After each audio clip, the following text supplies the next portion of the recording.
you may as well stand up. Yeah, question about education. SB 1550, the Vouchers for All plan for Education Savings Account, sponsored by Senator Joe Negron, would provide a pot of public school money that parents could use to pay for private schools, homeschooling, or prepaid college plans.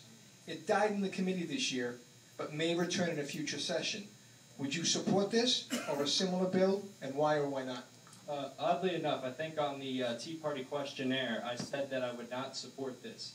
Funny, you know, now that I'm thinking he's reading this question to me, I realize that I said I didn't support this, but I would have been one of those students who benefited from that.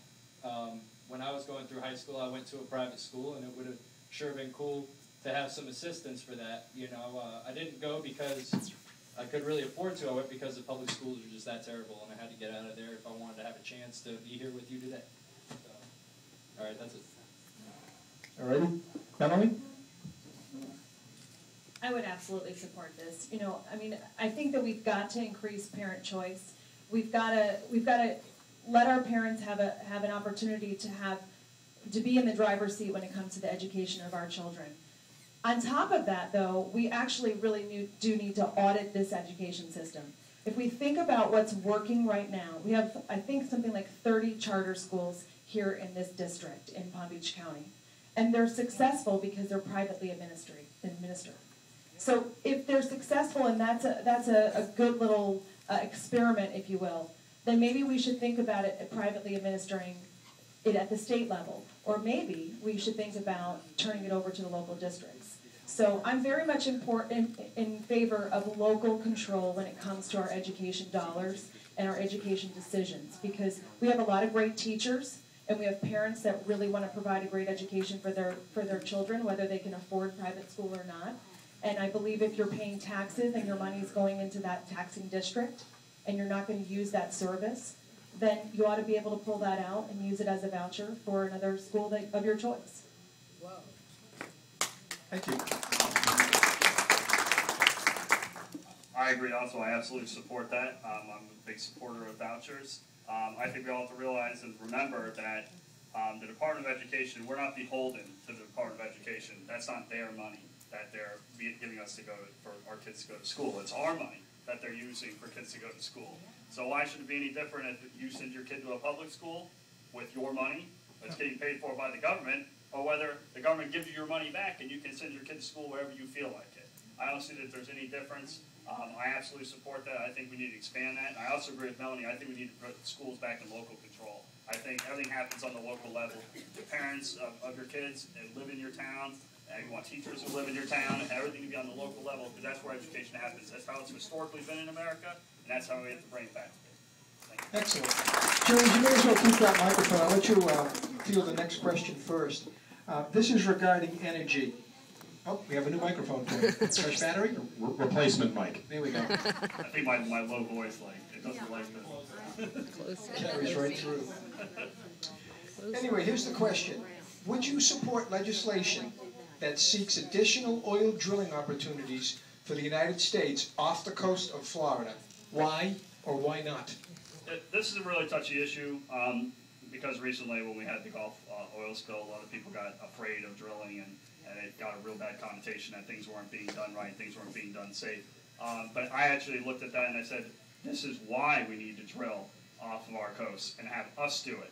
I fully support drilling off the coast of Florida. Some people don't. But we already have other countries drilling off the coast of Florida right now. They're drilling off the coast of Cuba right now. Chinese companies are putting drills out there. And if you think that their safety regulations are any better than what our safety regulations would be, then you have another thing coming. Because I think if we're drilling out there, we're way safer than almost any other country when it comes to drilling. We've had the experience of what happens and what goes wrong when you're not safe with it. It brings jobs to Florida. It's going to bring money. It's going to make us more energy independent. I don't see any problem with it. I support it 100%. Are you saying that China doesn't have ocean? Thank you. For the interest of time, I'm just going to second everything that he just said. All right.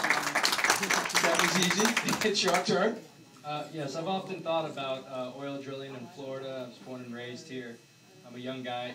I want to have a future in this state. And when it comes to drilling for oil, maybe not the Everglades, maybe offshore, indeed. The Gulf seems to be a real popular spot, so I probably, if I had any say or influence in the matter, would start it off at the Panhandle and work itself down the coastline. You know, a certain amount of miles, you know, we'll open up space, or, you know, look at it very seriously to keep it kind of away from us for a while, or until we feel that we are not importing anymore, that we have enough to manage our cars.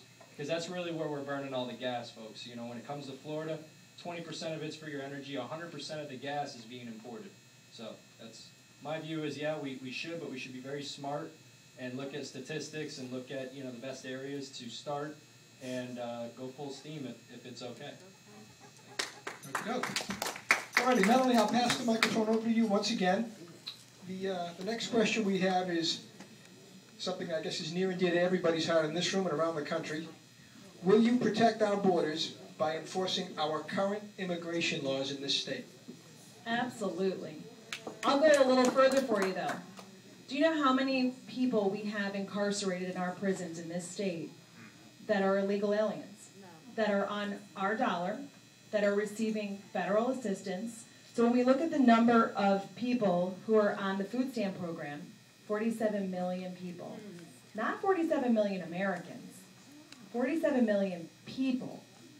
People that are taking part in our Medicaid programs. I mean, we're looking to expand Medicaid. How about we look into how much fraud is going on in Medicaid? How are we actually determining who these people are if we can't ID them, we can't ask them who they are, where they come from? So we really need to obviously secure our borders, but we really need to make sure that if we've got illegal immigrants here, we've got illegal aliens here in our prisons, they need to go. We don't need to support them. I don't even like supporting the ones that are legally here, right? Right. Yeah. Let's just get rid of, I think it's something like $5 billion that we could save in this state alone if we just get rid of illegal aliens in our prisons. So we need to look into these particulars, yeah? Thank you. I'll let the young man answer that next.